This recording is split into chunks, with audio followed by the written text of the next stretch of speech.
आज एक important message मैं आपको देना चाहता हूं।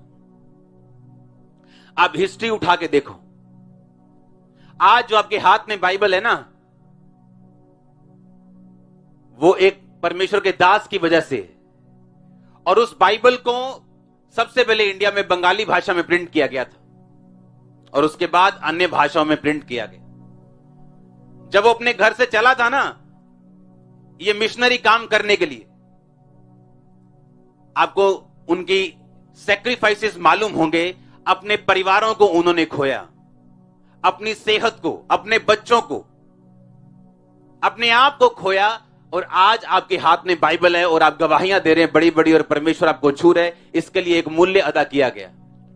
आप सुनो मेरी बात ध्यान से, इसके लिए क्या एक मूल्य अदा किया गया, एक प्राइस पे किया गया।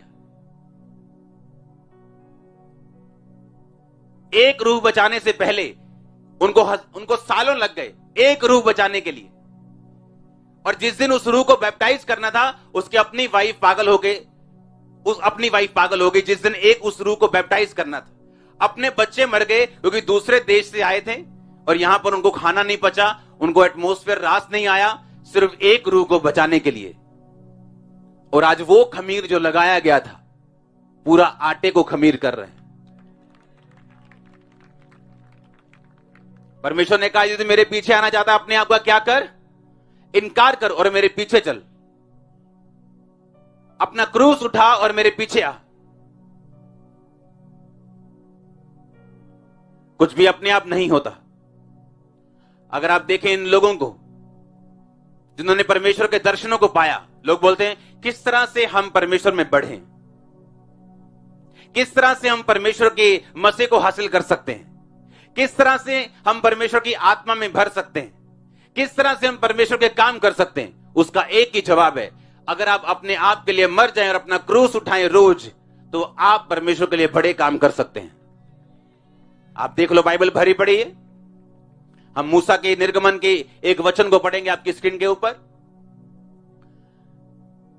निर्गमन 34 उसकी 27 से 30।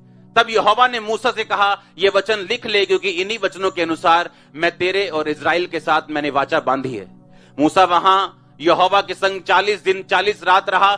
तब ना तो उसने रोटी खाई ना पानी पिया, और उसने उन तख्तियों पर वाचा के वचन अर्थात 10 आज्ञाएं लिख दी।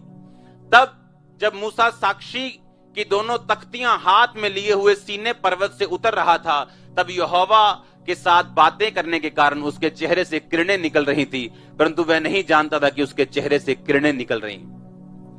हारून और सब इजराइलियों ने मूसा को देखा कि उसके चेहरों से किरणें निकल रही, और वे उसके पास जाने से डर गए। इमेजिन करो, मूसा 40 दिन रात परमेश्वर के साथ, लेकिन ना खाया ना पिया, और बाइबल कहती वहां पे उसने परमेश्वर के से वचनों को लिया, और वही वचन इजरायली लोगों के लिए आशीष का कारण थे। बाइबल कहती है, अगर तुम वचनों पे चलोगे तो तुम आशीषित होगे। घर आते समय, घर से जाते समय, तुम्हारी कोठड़ी, तुम्हारा बैंक बैलेंस, तुम्हारे खेत, तुम्हारे खलियान, तुम्हारे पानी के सोते, अगर तुम मेरे इन वचनों को मानो। वो वचन बाइबल कहती परमेश्वर ने मूसा को लिख के दिए। हालेलुया। और मूसा 40 दिन 40 रात वहां पे था। इमेजिन करो, अगर मूसा ये सोचता कि मेरे बच्चे रो रहे हैं, उसके थे बच्चे, मेरी वाइफ रो रही, उसकी थी वाइफ, मेरा बिजनेस फ्लॉप हो रहा है, अगर मैं 40 दिन 40 रात यहां पे हूं, मैं अपना काम धंधा कर नहीं पा रहा हूं। पर आपने जब भी एक बड़ा बदलाव बाइबल में देखा होगा, बड़ा बदलाव आपने किसी जगह पे देखा होगा, किसी एरिया में, किसी देश में बड़ा आत्मिक बदलाव देखा होगा, तो उसके पीछे एक बलिदान, एक सैक्रिफाइस रहा होगा। हालेलुया। बाइबल कहती 40 दिन रात वो वहां पे था, अपने परिवार से दूर, अपने बिजनेस से दूर, लोगों के मसलों को लेके, लोगों के लिए, लोगों की आत्मिक जिंदगियों के लिए परवाह करते हुए वो परमेश्वर के पास था।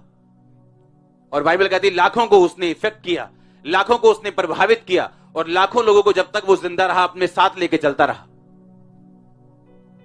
आप परमेश्वर के लिए बड़े काम कर सकते हैं अगर आप अपने आप में मर जाएं।